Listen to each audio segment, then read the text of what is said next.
शिव पूजन की सर्वोत्तम विधि का वर्णन अतः परं प्रवक्ष्यामि। पूजा विधिमुत्तमं सूर्यतामृषयो देवा सर्वकाम सुखावहं ब्राह्मे मुहूर्ते त्र्यम्बकं शिवं कुर्यास्ता प्रार्थनां भक्त्या सालिज्य नतमस्तकः। उत्तिष्ठोचिते वेशा उत्तिष्ठ च हृदयेशया उत्तिष्ठ तामो ब्रह्माण्डे मङ्गलं कुरु। जानामि धर्म न च मे प्रवृत्ति जान धर्म न च मे निवृत्ति त्वया महादेव हदिष्यस्ति तेन यथा नियुक्तोऽस्मि तथा करोमि। इत्युक्ता वचनं भक्त्या स्मृत्वा च गुरुपादके वै ब्रह्मा दक्षिणासां च त्यागार्थमलमूत्रयोः देशुद्धि तथा कृत्वा समृज विशोधने हस्तोपादो च प्रचाल्य दन्तधावनमाचरेत्। दिवानाथे त्वदुदीने दीते कृत्वा वै दन्तधावनं मुखं षोडशवारं तु प्रचाल्य जलेभिस्तथा खरस्यादामवाचादितयो नवम्याङ्के दिने तथा वाद्यं सुरसये यत्नाद्भूते रथधावने यथावकाशं च गृहे देशकालविशुद्ध च स्नानं कार्यस्य नरेण च। हे दिने तथा श्राद्धे संक्रांतो ग्रहणो तथा महादाने तथा तीर्थे ह्युपवास दिने तथा अशौचेऽप्यथवा प्राप्ते न स्यायादुष्णवारिणा तथा साभिमुखं स्नाया तीर्थादो भक्तिमान् नरः। तैलाभ्यङ्गं च कुर्वीत बान्ध्राविन्याक्रमेण च नित्यभगे कवे चैव वासितं वा न दूषितं। श्राद्धे च ग्रहणे चैवोपवासे प्रतिपदिने अथवा सपं तैलं न दूष्येत ग्रहणं विना।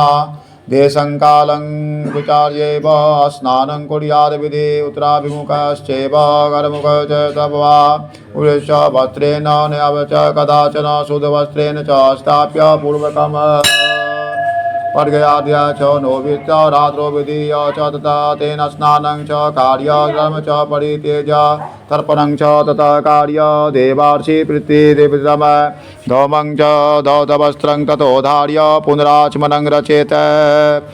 शुचो देशे ततो गत्वा गोमवाद्याय विराजिते आसनं च शुभं तत्र रचनीयं द्विजोत्तमा शुद्धकाष्ठ समुत्पन्नं पूर्णस्मरन्तीमेव वा चित्रासनं च कुर्यात् सर्वकाम फलप्रदम् यथा योग्यं पुनर्ज्ञा मृगचर्मादिकं तत्यथा तत्रोपविश्य कुर्वीत त्रिपुण्डं भस्मनाशुधि जपस्थानं दानं च त्रिपुण्डस्थफल भवेत् अभावे च भस्मस्तन्त्रं जलस्ताति प्रकीर्तितम् एवं कृत्वा त्रिपुण्डं च रुद्राक्ष धारणे नरः सम्पाद्य च स्वयं कर्म पुनरार्यादिविचम। ब्रह्मा जी बोले, अब मैं पूजा की सर्वोत्तम विधि बता रहा हूँ जो समस्त अभिष्ट सुखों को सुलभ कराने वाला है। देवताओं तथा ऋषियों, आप लोग ध्यान देकर सुने। उपासक को चाहिए कि वह ब्रह्म मुहूर्त में उठकर जगदम्बा पार्वती से भगवान शिव का स्मरण करें तथा हाथ जोड़कर मस्तक झुकाकर भक्ति पूर्वक उनसे इस प्रकार प्रार्थना करें, हे देवेश्वर उठिए उठिए, मेरे हृदय शयन करने वाले देवता उठिए, हे उमाकांत उठिए और ब्रह्मांड में सबका मंगल कीजिए। मैं धर्म को जानता हूँ किंतु मेरी उसमें प्रवृत्ति नहीं होती। मैं अधर्म को जानता हूँ परंतु मैं उससे दूर नहीं हो पाता। हे महादेव, आप मेरे हृदय में स्थित होकर मुझे जैसी प्रेरणा देते हैं वैसा ही मैं करता हूँ। भक्तिपूर्वक या वचन कहकर और गुरु के चरणों का स्मरण करके गांव से बाहर दक्षिण दिशा में मलमूत्र का त्याग करने के लिए जाएं। इसके बाद मिट्टी और जल से शरीर की शुद्धि करके दोनों हाथों और पैरों को धोकर दंत धावन करें। सूर्योदय होने से पहले ही दातुन करके मुंह को 16 बार जल की अंजलियों से धोए। हे देवताओं तथा ऋषियों, षष्ठी प्रतिपदा अमावास्या और नवमी तिथियों तथा रविवार के दिन शिव भक्ति को भक्त को प्रयत्नपूर्वक दातून को त्याग देना चाहिए। अवकाश के अनुसार नदी आदि में जाकर अथवा घर में ही भलीभांति स्नान करे। मनुष्य को देश और काल के विरुद्ध स्नान नहीं करना चाहिए। रविवार, श्राद्ध, संक्रांति, ग्रहण, महादान, तीर्थ, उपास दिवस तथा अशौच प्राप्त होने पर मनुष्य गर्म जल से स्नान न करें। शिव भक्ति से युक्त मनुष्य तीर्थ आदि में प्रवाह के सम्मुख होकर स्नान करें। जो नहाने के समय तेल लगाना चाहे उसे विहित एवं निषिद्ध दिनों का विचार करके ही तैलाभ्यंग करना चाहिए। जो प्रतिदिन नियम पूर्वक तेल लगाता हो उसके लिए किसी भी दिन तैलाभ्यंग करना दोषपूर्ण नहीं है, अथवा जो तेल इत्र आदि से वासित हो उसका लगाना किसी भी दिन दूषित नहीं है। श्राद्ध, ग्रहण, उपवास और प्रतिपदा के दिन तेल नहीं लगाने चाहिए।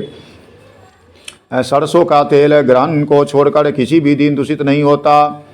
इस तरह देश काल का विचार करके ही विधि पूर्वक स्नान करें। स्नान के समय अपने मुख को उत्तर अथवा पूर्व की ओर रखना चाहिए। उदिष्ट वस्त्र धारण करके स्नान कभी न करें। शुद्ध वस्त्र धारण करके इष्ट देव का स्मरण करते हुए स्नान करना चाहिए। जिस वस्त्र को दूसरे ने धारण किया हो तथा जिसे स्वयं रात में धारण किया गया हो उससे तभी स्नान किया जा सकता है जब उसे धो लिया गया हो।